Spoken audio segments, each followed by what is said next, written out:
استاد اومد برکا بفرمایید خواهش میکنم استعداد برای چه شینانا پیگا استاد استدعا میشه. هیو بفرمایید یه مثبت داره مشهدی برای چه استاد؟ برای گلدستاش؟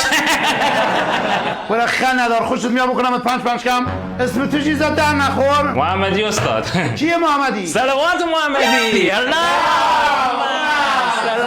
برای بنیش دیا توف مشهدی برو تو بچه میخنی مدر زیب همراه بیماری ببر بیرون ما پس امروز ما نه با یه ضرب المثل هندی شروع میکنیم خواهش میکنم موسیقی مرکه تو ولکم ما بریدی من چه دی برو نیش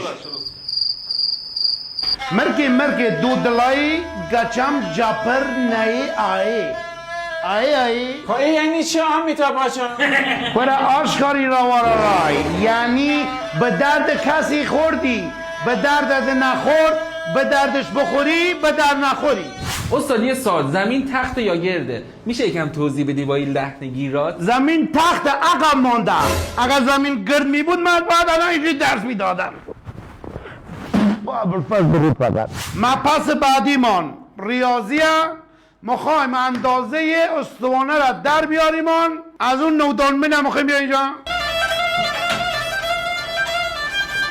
سکو یه وجب ای دو وجب اندازه استوانه ای نودانمه یسته محمد یه کمی خارمار به پاشاقه و سی سرکه کی سی سرک نادرسته؟